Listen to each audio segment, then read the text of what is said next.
organizações não governamentais de combate à AIDS, para conversar um pouco sobre o Conselho Nacional de Saúde e conversar um pouco sobre o programa. Eu saí daquela reunião com duas grandes convicções, né? Uma, eu já tinha entrado na reunião com a convicção, que é: não pode existir espaço técnico de definição política das ações, das diretrizes, de iniciativas, seja no tratamento, no diagnóstico, campanhas ou atividades como essa de fortalecimento do papel do movimento social, sem uma ativa participação do movimento social em todas elas, né? Então, a profunda convicção. A nossa presidenta Dilma firmou um compromisso com o movimento de combate à AIDS durante a campanha eleitoral. Aquela carta de compromisso, viu, Dirceu? Eu falei para o Jarbas, já deve ter falado para você. Aquela carta de compromisso é o nosso programa de governo no combate à AIDS enquanto eu for ministro da Saúde. E os nossos comitês...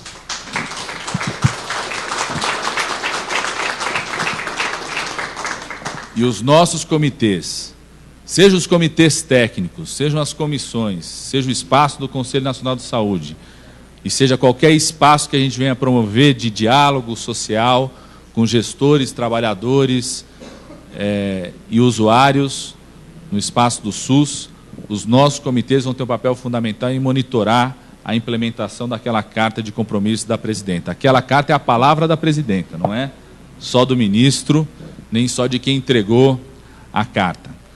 E uma outra convicção da importância de dialogarmos em relação às abordagens do combate à AIDS no país.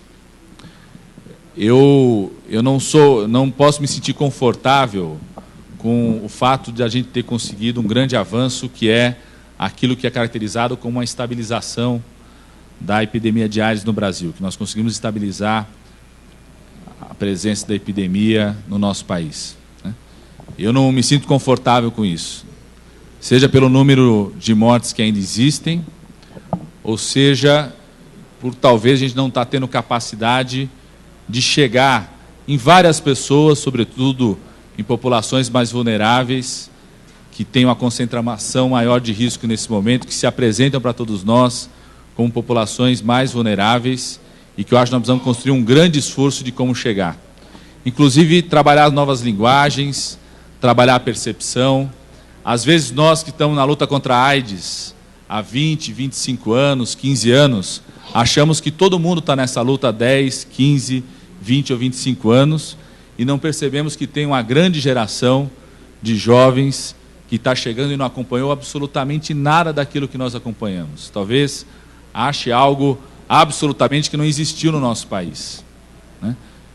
Eu faço um paralelo em relação a isso que a gente sentia no governo do presidente Lula, quando a gente via jovens de 18 anos, que quando nós começamos o governo tinham 10 anos de idade, e não tinham dimensão do que era o país antes e do que foi o país depois do governo do presidente Lula. Os jovens que chegam hoje não têm dimensão de tudo que nós lutamos, e vocês ainda mais, para combater a AIDS no país e no mundo. Então, nós temos que encarar, conversar e dialogar com essa população com a convicção e entendimento nosso de que eles não sabem o que nós passamos, não sabem o que nós enfrentamos, não sabem o que todo mundo fez de alerta em relação a essa epidemia. Saí fortemente com essa convicção.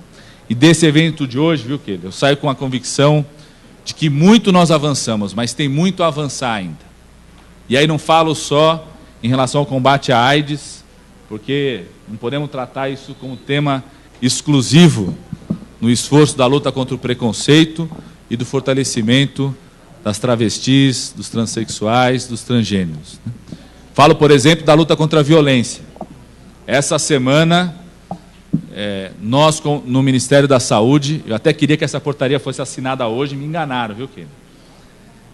Nós, na quarta-feira, no Ministério da Saúde, tomou uma decisão de tornar notificação compulsória na rede pública e na rede privada o reconhecimento de qualquer forma de violência ao ser humano. As mulheres, que a Lei da Maria da Penha estabelecia, mas nós expandimos isso a qualquer ser humano. Isso passa a ser uma notificação compulsória dos serviços de saúde da rede pública e da rede privada, como é qualquer doença infecto-contagiosa, como é qualquer situação grave. Isso talvez seja um primeiro passo que o setor saúde pode fazer para combater a violência. Nós podemos fazer outros, mas pelo menos aquilo que é de exclusividade nossa, que é não fechar os olhos, não negligenciar, quando qualquer pessoa chegue no serviço de saúde vítima de violência, a gente não registrar que ela foi vítima de violência. Não basta só o boletim de ocorrência, né? É fundamental que o setor da saúde reconheça, para que a gente fique cada vez mais claro as estatísticas sobre isso.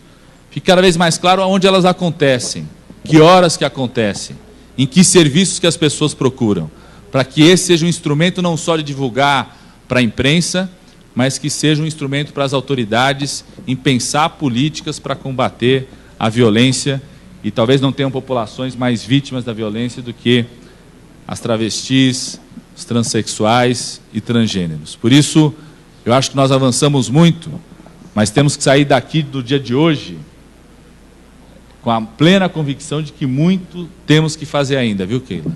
E vocês podem contar não só com o ministro da Saúde, mas com a presidenta Dilma e todo o seu governo, em parceria com os governos estaduais e municipais, para que a gente possa avançar cada vez mais, para que a gente continue fazendo concursos onde as pessoas contam as suas histórias, os momentos mais tristes das suas histórias, mas que a gente possa fazer concursos e ter momentos onde a gente possa contar a superação das nossas dificuldades, da violência e do empoderamento cada vez maior dos seres humanos que ousam ter comportamentos que as pessoas acham não adequados ao ser humano. Um grande abraço a todas e a todos aqui e contem conosco para essa caminhada. Um grande abraço.